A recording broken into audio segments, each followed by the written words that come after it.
Sully. On November 2nd, come on! It's up to them to save their world from the most dangerous monster of all. Bill! From the creators of Toy Story. Where's the kid? We can neither confirm nor deny the presence of a human child here. Billy Crystal. Sully! John Goodman. On November 2nd, welcome to the world of Monsters, Inc. You little one-eyed cretin. Okay, first of all, it's cretin. If you're gonna threaten me, do it properly.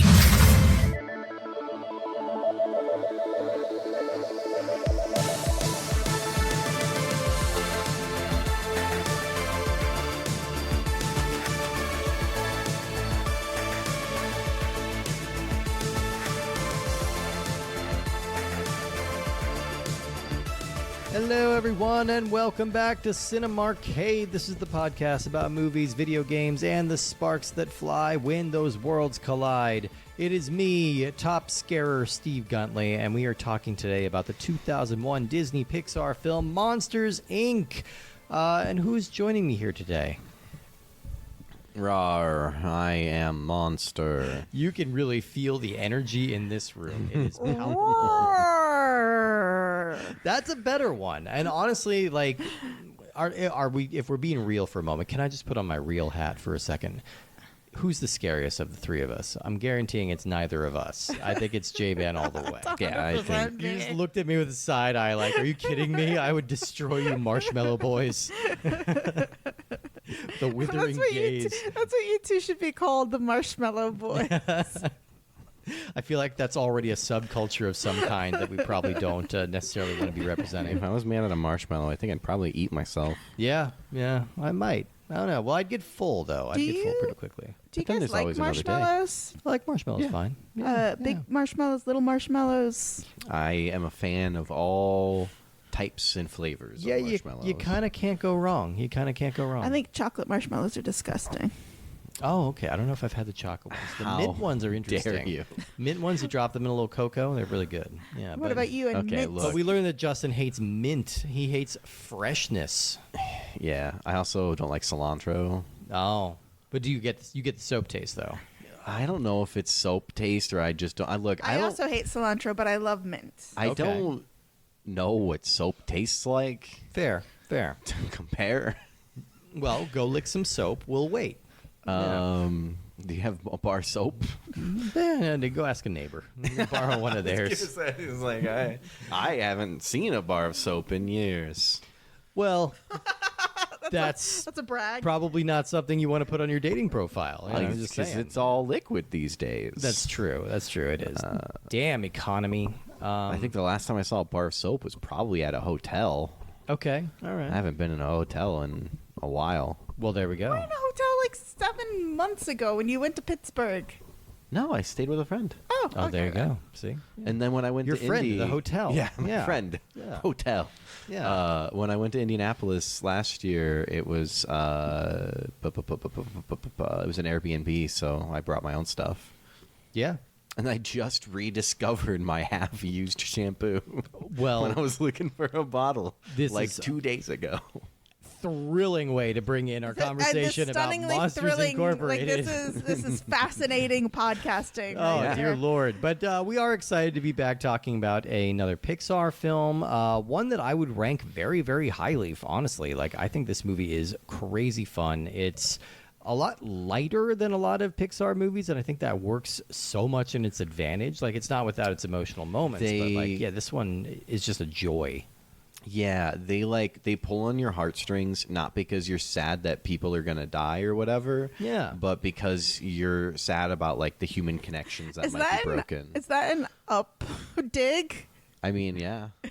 Look, we all liked Up, but it's also hard to deny that Up is manipulative in a way. Like, Up is It's showing manipulative the in a way reality of life. But showing the reality of life doesn't mean it's manipulative. Oh, but it can do both, and it can do it very beautifully. But also, you know, like we understand what's being done here. There are heartstrings attached to something that is being tugged. Oh So- yeah, and not like they've chosen deliberately adorable 2-year-old in this movie. Look, yeah, the 2-year-old is very, very cute. I will concede that. Well, let's learn a little bit about Monsters, Inc., which was released November 2nd, 2001. It's directed by Pete Docter. It's written by Andrew Stanton and Daniel Gerson, and it stars John Goodman, Billy Crystal, Steve Buscemi, Jennifer Tilly, James Coburn, Mary Gibbs, and John Ratzenberger. So for context as to where Pixar was at this time, they've had 3 huge back-to-back hits. That's Toy Story, A Bug's Life, and Toy Story 2.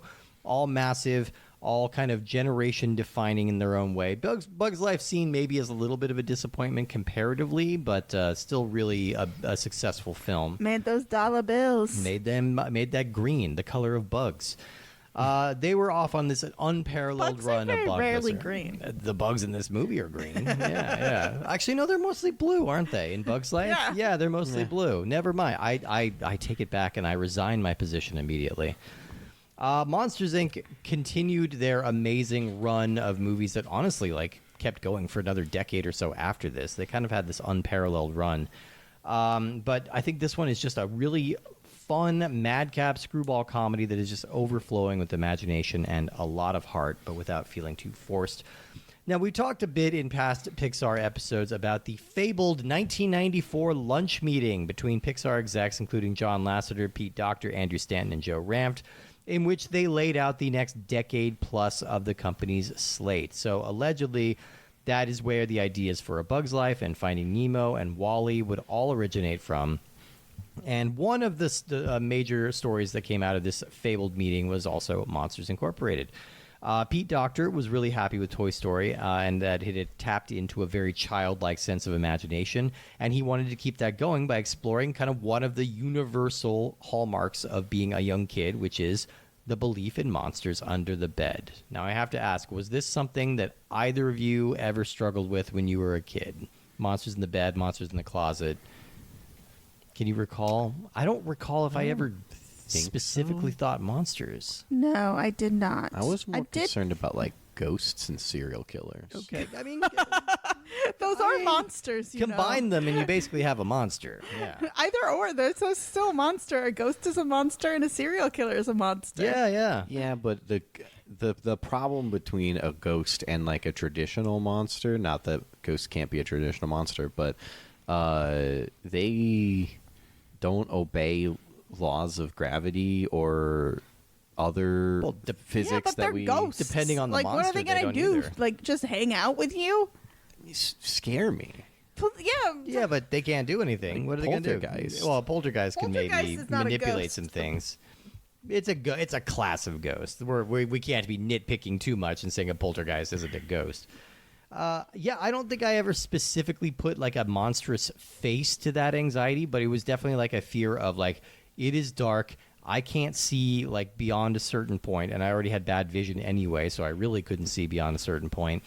And it was just kind of an uncertainty. But not anything specific. I didn't really believe there was a monster or anything, at least as far back as I can recall. Yeah, I was just afraid of strange people for the most part. Okay. And Still a good impulse. It might be my dad's fault.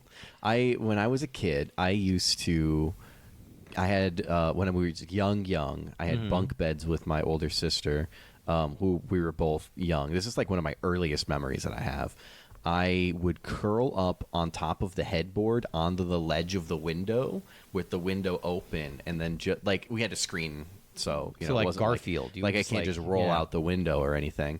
But I would just curl up there and sleep. And then one day, my dad snuck up on the window because he knew I did that, and he also worked nights, so he got home late. And then he scared me, and then ever since then, I was afraid of spooky people hanging out in the shadows. Oh, damn. He probably thought that was being so, playful and fun, but it scarred you. Oh, that's a bummer. Well, either way, I think that childlike fear, if it's not universal, it at least was relatable. My little brother definitely was afraid of monsters and had nightmares. I had an animal that I believe protected me from all monsters. Okay. So I was bring it on, motherfuckers. It's very Wes Craven's New Nightmare coded, with his little dinosaur buddy. Yeah, I like that. But it's really interesting because I do feel like child fear is so the idea of they really have sort of had to thread the needle on this production because you're just they made Sully and Mike so bombastic that in the way they introduced them to you, you wouldn't be afraid of them. Well, and this was a big concern Disney had too when like the pitch for Monsters came out, because obviously it's like you don't want to scare the little kids that are watching your movie. The original pitch that Pete Docter had would have involved a 30-year-old hero with a lifelong fear of monsters who finds out that the creatures that he used to doodle as a child to help him confront his fear were suddenly appearing in his world. So it's Cool World? Kind of Cool World? Yeah, kind of Cool World, weirdly. Yeah. Maybe less horny. I haven't seen this version, but, it's hard to imagine anything more horny. Eventually, the team decided that it would be more fun to set the movie in the world of monsters themselves, and so they pivoted to the story of an up-and-coming monster named Johnson, later changed to Sully. What year did The Office start? I think in the UK it would have been around 2000, and in the US it was 2005. Okay, because definitely in this making of this film, you've got the Office shenanigans. So what was that movie where they beat the hell out of a printer? Oh, Office Space. Office Space, yeah. Well, and this is definitely a workplace comedy, right? Which is like a tried and true sitcom convention even at this point. Like everybody can relate to a good workplace comedy. And I think it's a really fun idea to set that in the world of fictional characters, or monstrous fantasy characters. Well, they had the everyday sort of minutia of being a monster and a monster's scare assistant and the paperwork you had to do, and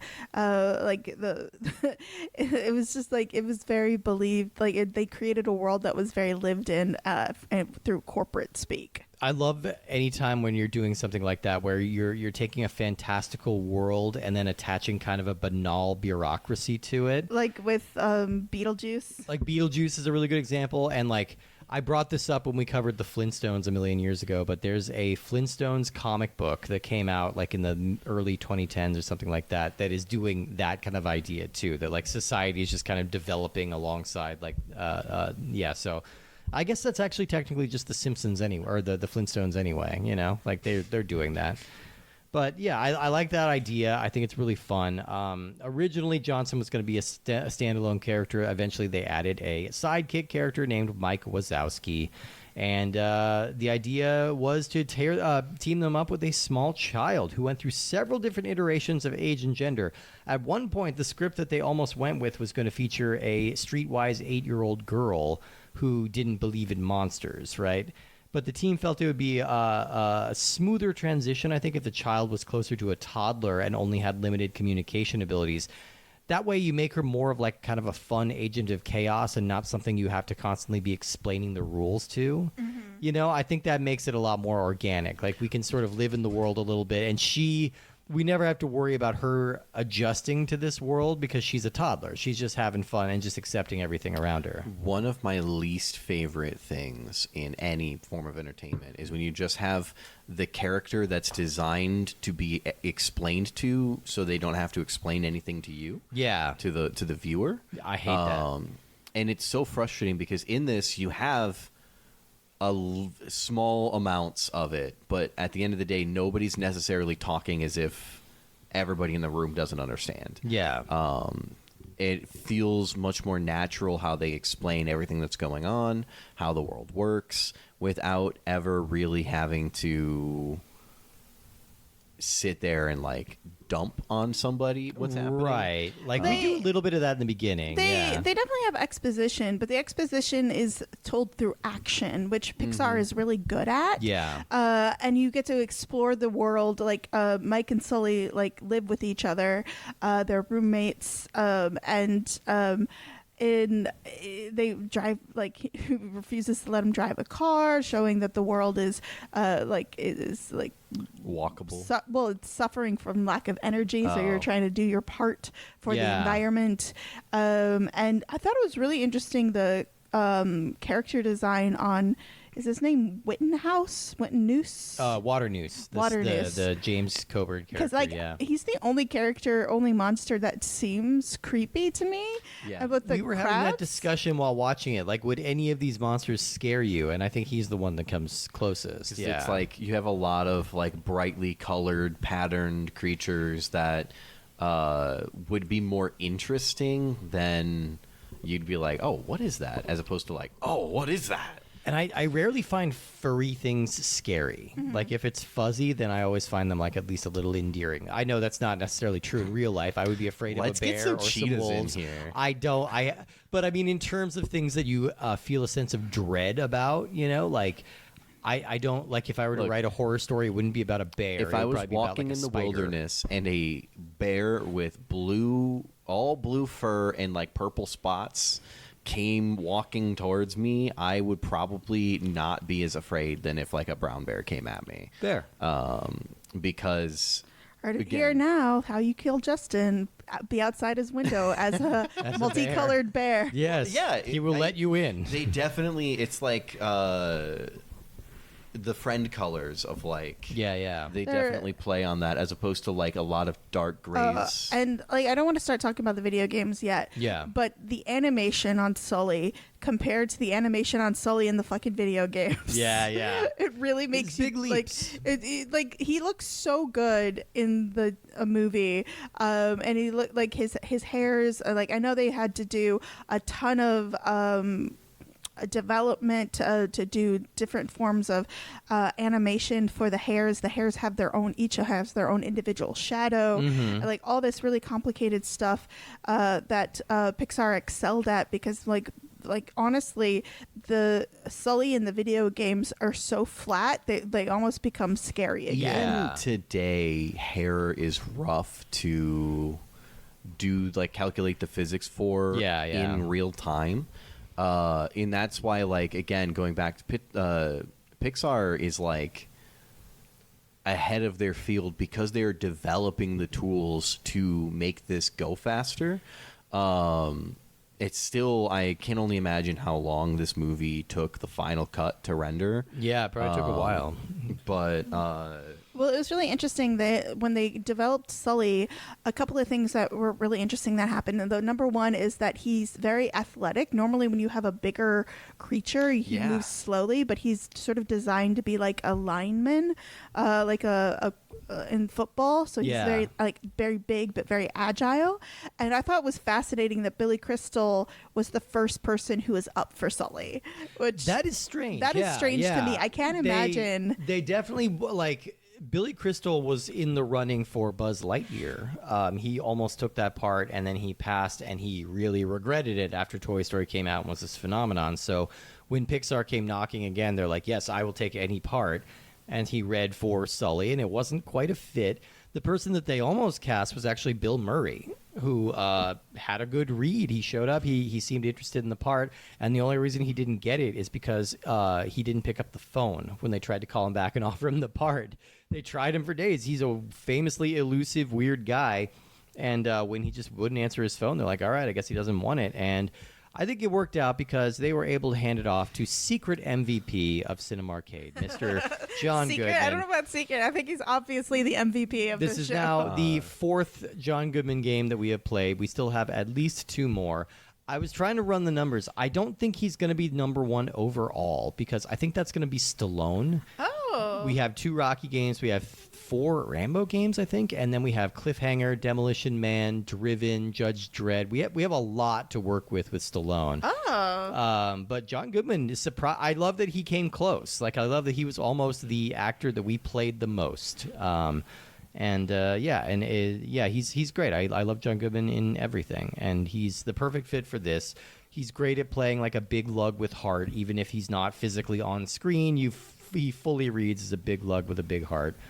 And he was perfectly matched with Billy Crystal's energy, I thought. They have a great like big guy, little guy dynamic. They've got like a great high energy, low energy dynamic. Like, I don't know. They really work, and they have chemistry. They have great chemistry, and I think that's one of the hardest parts because so many with these sort of like buddy situational comedies, like they just if the couple doesn't hit, Yeah. the buddies don't hit, the show doesn't hit, and No. there's so much chemistry between the two of them, both like on screen with the animation as well as verbally with the voices, because you just believe that Billy Crystal is giving shit to Sully all day, but also like really longs for his approval. Yeah. And it's then a very lived-in relationship. yeah, it's a too. very lived-in relationship, and was able to build because they did do sequels And and Goodman and Billy Crystal came back for the sequels. Which we will, I want to talk about that in a second. The one other thing I want to mention about the production here is that the music was done once again by industry legend Randy Newman, who,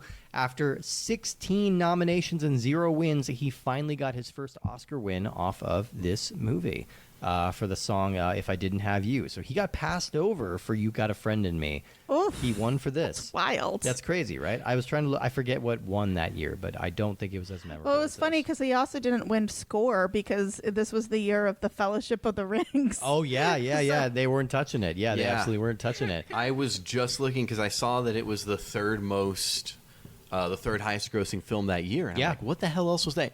Oh, yeah, Harry Potter and Lord of the Rings. Yeah, pretty big year. Pretty big year. Yeah.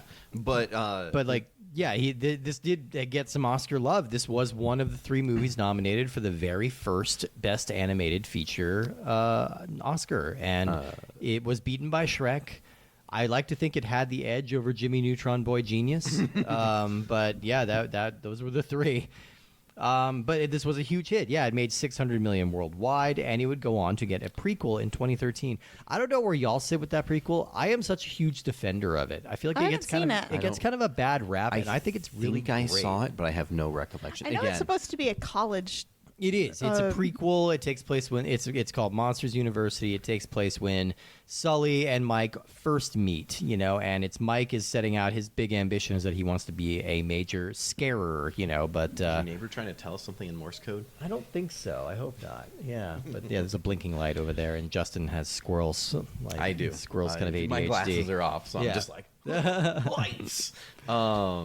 So I just read through some of the details on Wikipedia about the animation.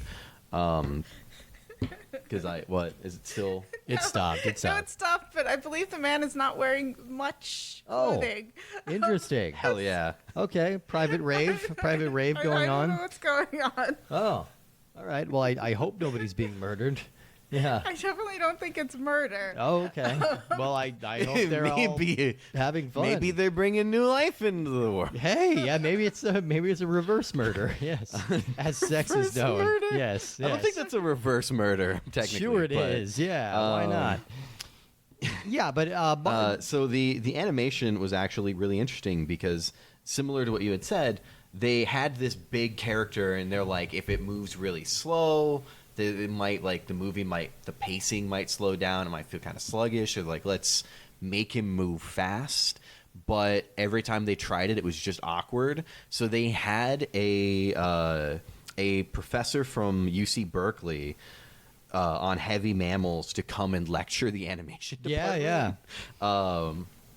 And then for the fur, they tried so many different things, and nothing was working because they had over 2 million hairs they were trying to animate. So eventually, again, they just had to make their own tools and not use anything they'd used before.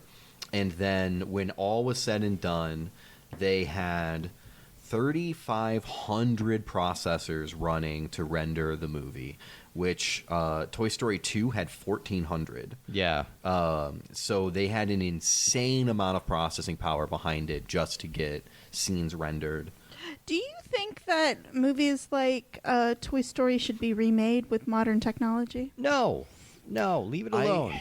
Leave it alone. These movies look pretty great as it is. I think, honestly, secretly, I think a lot of these movies are being touched up over the years, just a little bit. I know a lot of big blockbuster movies have had a few of their, not a full redo, but every once in a while they'll smooth out a couple of edges for a 4K release. Anyone started on Star Wars. Yeah, exactly, which is the most disastrous example of that. But yeah. But, I think a lot of these movies are being slightly refreshed over the years, but also Pixar really set the bar very, very high from an early mark. Yeah. And I think this movie still looks pretty fantastic. Strove for excellence in a period where it didn't exist yet. Because nowadays, if we go to a movie in 2025 and we see animated hair that looks good, we're just like, well, we've seen this before. Yeah. But they were literally the forefront of these technologies. And so I think that maybe it would be interesting to watch some of the original Pixar stuff fully scene by scene, like recreated, kept the same voice, everything. But I don't think it would make that big of a difference. Yeah, I think that's fair. Yeah. Again, I'm not a proponent. I was just like, I was positing a what if. Yeah, I mean, it's. I think they should make Toy Story live action, and it should be Channing Tatum as Woody. No, he's Buzz. He's Buzz, and then Timothy Chalamet as Woody. No, Pedro Pascal is Woody. Oh yeah, no, everybody has to be Pedro Pascal. Ryan And then Reynolds is the Slinky Kevin Dog. Hart can be Mr. Potato Head. Sure, yeah, we'll do all of this. I was gonna say the pig, but I think the pig's a female, right? No, No, it's a no, boy. no, it's it's the John guy from Ratzenberger. Cheers. Who is in this movie? Who's in every single Pixar movie? Yeah. King of Okay. Residuals, that guy, because he gets paid a little bit for every Pixar movie, as well as his Cheers money. He's also in Star Wars: Empire Strikes Back. He's also in Superman.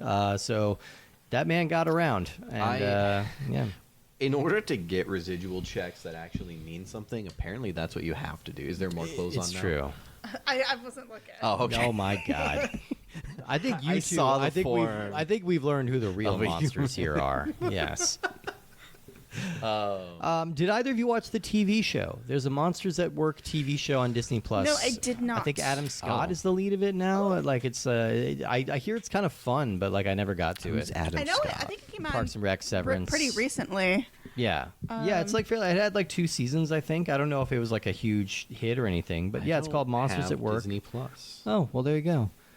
Either way, I mean, I don't know. I love this movie. Like, it never feels like it's giving its subject matter too much weight. You know, we're kind of Well- still before, like, when Pixar really started leaning into that, but And this you does just know- feel like a 1940s-style screwball comedy. Yeah. It's mostly about, like, there's this obstacle in their life and they are frantically trying to keep anybody from finding it. And she's a little bit of an agent of chaos and is constantly wandering off and causing trouble. Then also, I think the brilliant thing about this movie and the way that they were able to sell it and make it popular with kids and not scary in any way is that the monsters are more afraid of the little girls than they are of anything else. Yeah, and then the few that aren't are never seen like being scary necessarily. Not really, yeah.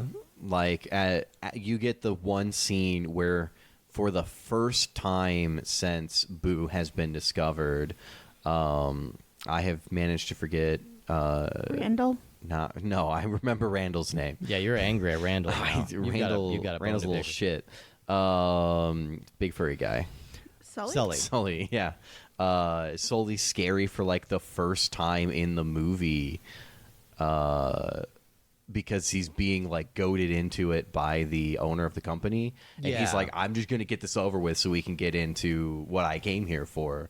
And he actually like does a scare like on a test dummy, and Boo is just like, "Oh no!" Really good sound design on that roar, because it needs to be like we've just spent like 85 minutes with this guy being like big and cuddly and like a big lug, Yeah. and we need to actually like almost kind of you reach a point where you're like, I have a hard time believing this guy is like the scariest guy in the company. Like he just seems too warm-hearted and affectionate and just kind of like this big furry guy. So you need that one little flash of seeing him being actually scary, and the sound design on the roar was really pretty intense, and you can see why the little girl would be upset. Can we discuss the number one tool of Monsters Inc., the company? They make them afraid of the children. Yeah, it's propaganda. Yeah, they actively preach that children are terrifying and will kill you if they touch you, and so that means that they have no interest in hanging out, or they're just get in there, scaring, get the hell out. I mean, there's not like a huge. I don't know if y'all would disagree. I don't know. I don't think there's like a huge element of like corporate satire in this movie necessarily. corporate satire. But I mean, I don't. think, it's there. It's definitely Yeah. there. But like, I don't think it's like the main focus or what the biggest thing I think this it's a movie's trying big to part say. about this movie is the corporate satire, because Yeah. it's just like they're lying to you. Like Yeah. they don't care about you. They're lying to you. They're pitting you against each other. You're frightening children instead of making them laugh, because it's simply easier to frighten them. Yeah, And yeah. so I think it's a really interesting move for them to transition from scares to laughter. That laughter, like it's a really sort of cliche, but it's also really works for the movie. So like this idea that laughter is more powerful than fear. I just like, it's very, again, it is very cliche, but I fucking like it. And there is kind of a fun ecological message there too, if you think about it. It's like, yeah, we're going with the easier but less efficient means of providing power for ourselves, rather than the more efficient or more effective but or more effective but less efficient methods. So it's like you could read this as like a anti-fossil fuels kind of message a little bit. Oh, what was I just watching? And children What are was I just reading fossil about? fuels in this universe. I just want to make it very clear. The screams of children are the resource that is being mined. It was a thing of like Something very like Tim Burton-y and very kind of like it sounds like something that would be in City We of Lost haven't Children. started Right? talking about Steve Buscemi's Randall. Love Steve Buscemi. fucking Randall. Yeah, I mean, look, Steve Buscemi's king. I was realizing recently just how I kind of took it for granted. Obviously, but like you forget how important of a figure Steve Buscemi was to independent film in the 90s. Like, such an unbelievable run. He's in every Coen Brothers movie in the 90s. He's in I think he's in every Tarantino movie in the 90s as well. All these different interesting indie projects, like Living in Oblivion and stuff like that. Like Trees Lounge, which he directed and stars in. Like, there's so much cool stuff that he was doing. And that's kind of where we're getting him, like in 2001. But he's also, at this point, kind of fresh off of his role in Armageddon.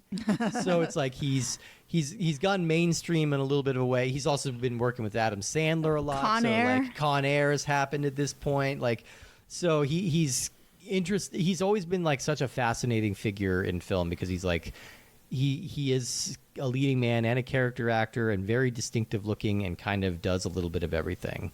And I think he's so fun in this. He plays so many different slimy villain characters because he's the best at it. Yeah, and Randall is such a jerk. You Yeah. love to hate Randall in this show, because in this movie, it's just like he's such a contrast to Sully and Mike, who are so earnest, and Randall is so sleazy. And I don't know, was he like a gecko, a many-armed gecko? Yeah, he's not quite a chameleon, chameleon. but he blends into stuff in the background, and he can be like semi-invisible. And he's just up to some chicanery.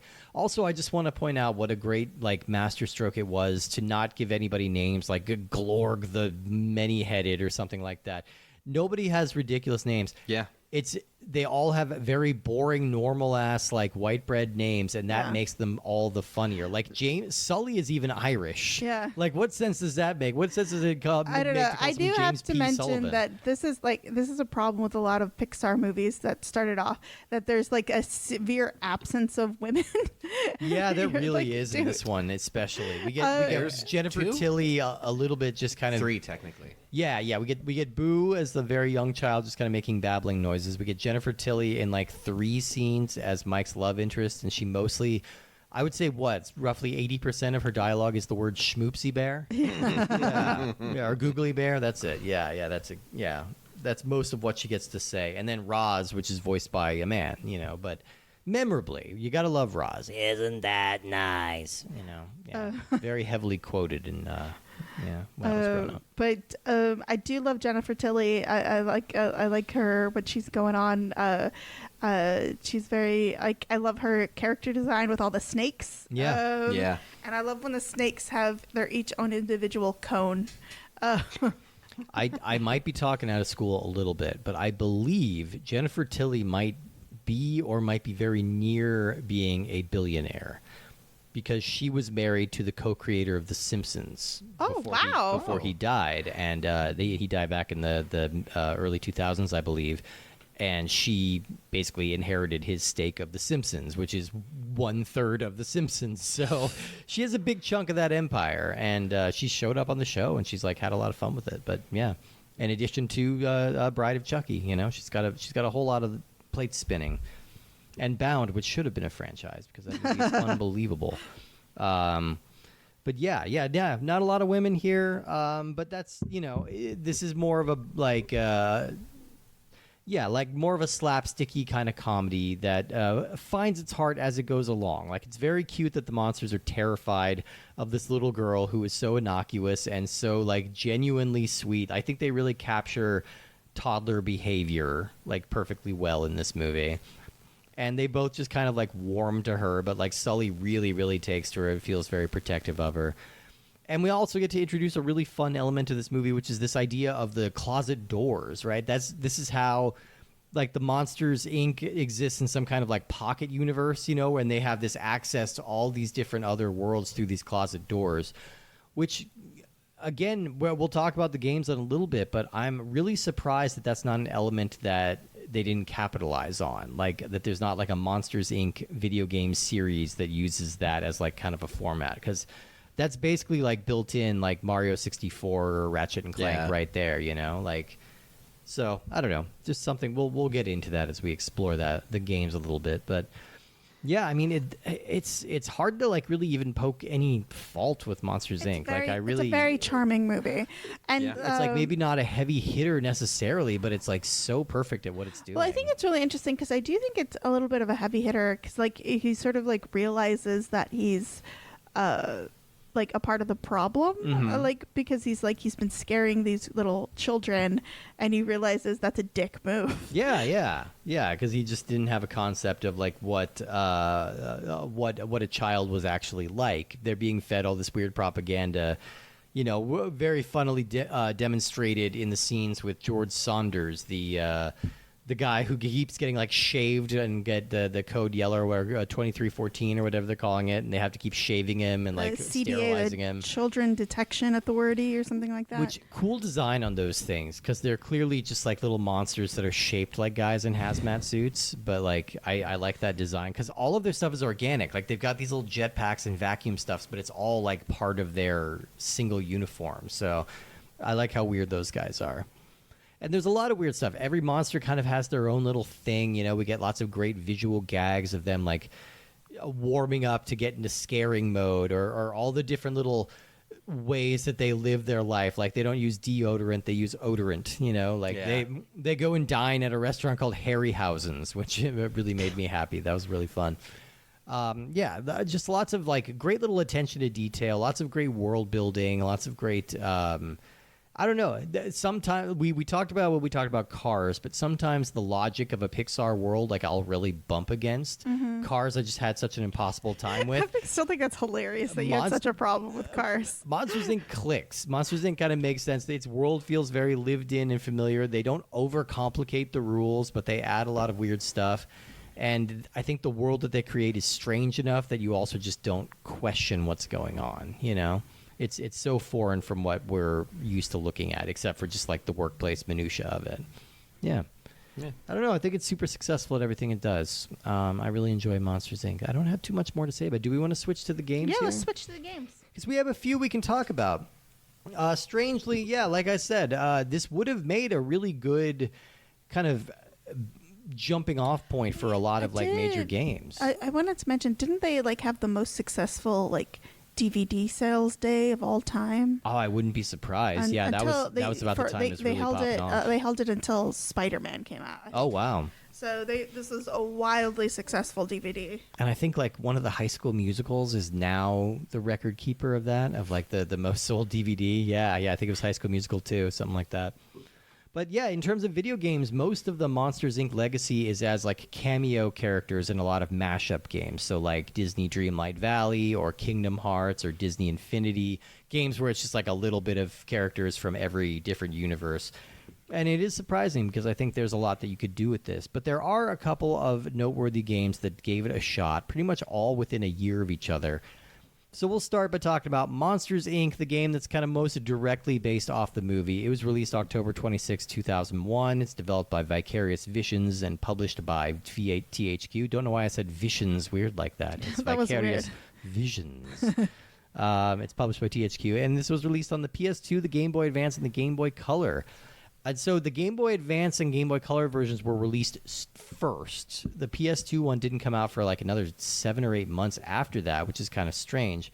So, and that's the one that we got some hands-on time with. And it's like pretty innocuous. You can't even really call Innocuous it or boring. Yeah, you can't even really call it like a platformer necessarily, because it's mostly like a walking from room to room looking for a piece of a gewgaw.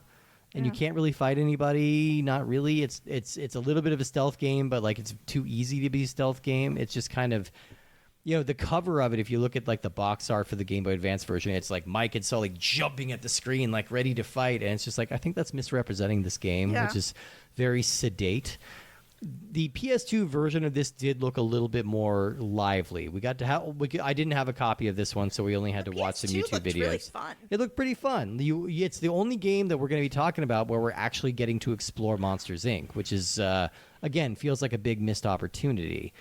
But yeah, you get to walk around the entire facility and you find little gewgaws hidden places. And I think the whole game takes you about an hour and 45 minutes, so it's barely longer than the movie. Is this the one we watched the playthrough? Or yes. Like, okay, yeah, that one that seemed to have a lot more going on because you actually get to explore Monsters Inc., the building of Monsters Inc.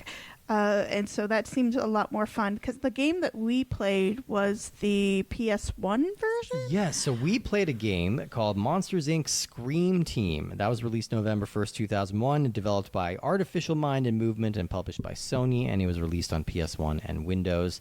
This game actually did get a PS2 version in 2002, but only in Europe for some reason. Wasn't sure why. But basically, this is a deep cut nerd reference. This is the Metal Gear Solid VR missions of the Monsters Inc. universe. So all the nerds out there getting boners for that, you're welcome. This is kind of like a side story to the main game where like Mike and Sully are being sent to this like elite training facility on a place called Scare Island. Yeah. I feel like, that reminded me of Broken Lizard's Club Dread. Another movie I weirdly defend. I defend that movie too. I think it's so good. It is hot trash, but I've watched it a lot. But I love it so much. I think it's really good. I think Bill Paxton is so funny in that movie as a fake Jimmy Buffett. Yeah. who had a Pina Colada Burg is his song. Yeah. That's so much better. That's such a good bit. The Scream, it sounds like it would fit in with that, but yeah, I wonder if maybe they tried for Scream Island. No, they probably went for Club Dread because that's a pun on Club Med. Trying to take down the art? Cat, don't you even think about it, you little piece of shit. Yeah, he's trying to knock down. Oh, okay. Let me slap the cat real quick. 1 second. Yeah, that's right, Gonzo. He's the true monster. I've used that already. Sully is called Kitty. Yeah, exactly. Yeah. He's a destructive monster, the top scarer in his industry. Yeah, but that's the version that we got the most hands-on time with. He only scares a few people just over and over again. It just repeatedly, yeah. Yeah, this is the version we got some actual hands-on playtime with, and it feels very similar to other early PS1 platformer games like Spyro or Crash Bandicoot or something like that. And I say that as a compliment. I think generally this game was pretty solidly fun, I thought. I don't know. It's not. It was fine. It's not ambitious. It was okay. It was fine. Fine is fine is totally fine. Yeah. So it's mostly I thought it had a couple of clever mechanics. So your goal is to be going from from place to place, and you're trying to scare little robot children, which are called nerves, which is a just really weird thing to name. They could have just named them robots. Yeah, I just said robot children. Just go scare the robot kids, But each robot kid has a different color shirt, and you need to level up your scare meter to match that color so that you can scare that thing, So you have to collect a lot of slime and jump around from place to place. It's all fairly responsive and fine, but it gets pretty repetitive pretty quickly. The mechanics of they have a mini game where you get to after you defeat a level, you get to compete against Randall to try to collect as many tokens as possible, and that's a little fun. That's a little you're moving a little bit like Sonic, the Hedgehog, and it's a little fun like that. But it's definitely I do think it's a really, like again, it's like an hour and a half game. It's just, like, all of very these simple. are very brief. Yeah. The animation on the Game Boy Advance was very pretty, but the game was very boring. And then the animation on the other ones was pretty sketch. In context it looked okay, but like this is coming out at a very weird time where like PS1 games are still being released, but the PS2 is out. You know, not enough people have bought on just yet, so it's sort of in that weird transitional period of like, this is as good as a game is going to look on this console. They've had all this time to like smooth all this stuff out, but nobody's also very involved in making it because they know everybody's eyeing the next big thing. So it's in that kind of weird transitional zone. I thought it was totally fine for what it was. I didn't feel particularly challenged or thrilled by it, but I was also not bored out of my mind playing it. I don't know. I thought it was okay. And it looks a damn sight better than the last Monsters, Inc. game we have to talk about, which is deeply baffling and weird. It's a GameCube game called Monsters, Inc. Scream Arena. And this is... weirdly, they retained a lot of the actual voice cast from the movie to come back and do original dialogue. This one came out in 2002, so it's like quite a bit after the movie already came out. And it's a dodgeball game, and that's really strange. I don't know why they thought that that was the fit for the Monsters, Inc. license, but that is the way that they went with it. It's kind of a 2.5D game where you're like walking around in a little arena. It's very boxed in. It's just you and one other monster, and you have to grab a bunch of dodgeballs and chuck them at each other. Later on, there can be up to 3 other monsters. Yeah. You know, which still feels like a waste. You know, it still feels like kind of like a light. You know, you should get some bots in there and just make it kind of manic and fun.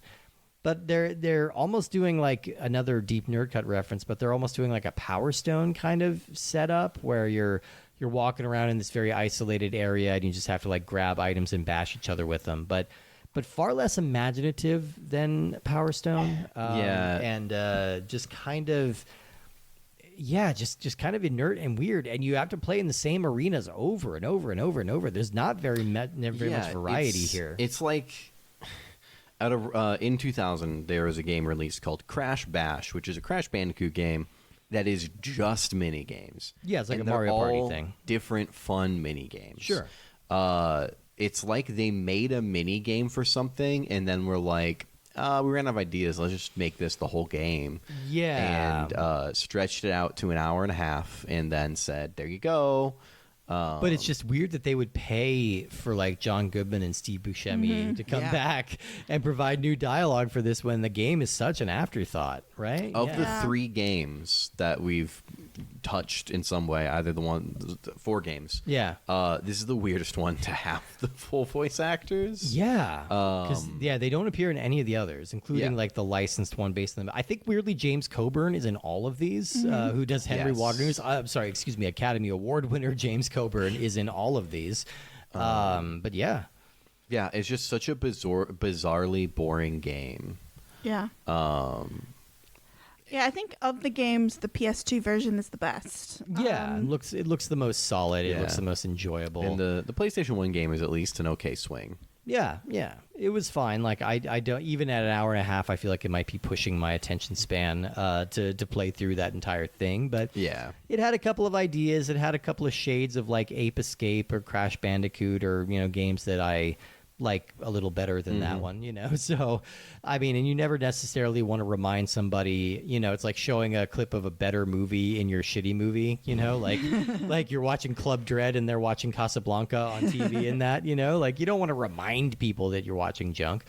But I don't know. It was fine enough. And that's kind of the wall that I feel like we hit a lot with these Disney games is that like they're very rarely like inspiring, but they're also fine. Like for the most part, they've been fine. If you were a kid, and again, I always bring this back because this is how I played video games as a kid, was by renting them over the weekend with my chore money. I wouldn't be disappointed, but I wouldn't be happy. I'd just be like, okay. Whereas there's some of these games that we've played that are like still not the best, but at least I would have been like reasonably all right if I had spent, again, it was a $3 rental. So if I'd spent $3 on that, I would have been like, okay. Yeah. I would have been robbed. I've been so mad. Oh yeah. I was like, this is a piece of junk. I think this is an ideal weekend That's rental. not fair because it is a functional game. It is. Right. Yeah, I would have just been like, well, that's kind of boring, but I wouldn't have been like... But I also feel like J-Ban Really is sad. automatically going to knock at least half a star off of any game with like some precision jumping required. There was some precision jumping required. Yeah, but at least they didn't kill you. No. It's pretty They easy were to... generous. They with were very that. generous because, like, when you died and you were close enough to the other side, they just put you on the other side. Yeah, you're fine. Yeah, most of the time they just kind of work it out for you. Well, I think that's about all we need to say about this particular game. Let's move on to our rankings. Is this a good movie, good game, bad movie, bad game, or some mixture in between? I'm going to kick us off here. I think this is a delightful movie. I think this is such a fun time. It is probably top 10 Pixar for me, just because of how warm and fun and inventive it is. It doesn't insist upon itself or make a too big a deal out of anything, but it's just vibes. It's just charming, fun vibes, and I enjoy it a lot. And these games, I thought they were all pretty mediocre across the board. Nothing offended me particularly, except maybe the dodgeball one, which was just kind of an insanely weird swing. But I appreciate the weird swing. It's just kind of a meh games across the board, but not quite as worthy as the movie. How about you, J-Man? I think I'm going to use your word, delightful. It's a delightful movie. For me, it's a second tier Pixar movie. Okay. But I might reassess after maybe if I watch a couple more. I just remember other Pixar films having a bigger impact on me. Yeah. Like, I really do love the voice acting by John Goodman and Billy Crystal. And it is a really tight, really fun movie. Yeah. And it's absolutely delightful. So I'm super curious why it didn't hit as hard as other Pixar's for me personally. And I think the games are okay. Yeah. Like, I think they're functional. They do stuff, which is, considering some of the games that we play. But I also think that the PS2 game was the best game of all four of the games. It looked like the one I would probably most want to spend more time with. And this is coming from the guy who beat the whole Wall-E game. Yes, I sat and played all 2 hours of that thing, and I had a good time. Justin, how about you? Yeah, I think it was a great movie. I think it still holds up pretty well, especially if you have small ones. Fun movie. The game's boring, but otherwise passable, acceptable. I would refer to them as games and not garbage. Yeah, they're pretty harmless across the board. But, well, thank you everybody for listening to our episode on Monsters, Inc. Next week, I'm so excited because we're kicking off another little mini-series, a little 3-movie tour through the sewer. That's right, we are talking about the Teenage Mutant Ninja Turtles. 3 movies that we're going to be covering. We're about to fight some crime. Oh boy, are we going to take it to the streets. We're going to shell shock them. We're starting with the 1990 film Teenage Mutant Ninja Turtles, the original live-action movie. We're then moving on from there to the 2007 animated film TMNT. That's right, they don't have time for the whole word. And then finally, we're wrapping it up with the 2023 animated film Teenage Mutant Ninja Turtles Mutants Unleashed. Mutant Mayhem. Mutants Unleashed is the name of the game. There was one that came out in like 2014. Yeah, the Michael Bay one. Yeah, Is that, we don't talk about that one? We don't Okay. talk about those. I skipped class for that. So I'm excited to get into these. Ninja Turtles were a huge deal for me when I was a young guy. They were pretty much my whole identity until now. So I'm excited to get into it. I'm excited to... As Steve said that, he took the turtle shell off of his back. Yes, yeah, He's I've decided retiring. to change my ways. Yeah, He's no longer a Ninja Turtle. Never. We'll never come up again. with some other form of warrior. I'm going to become a biker mice from Mars. Boo. Boo. All right, everybody. We will see you next time. Bye.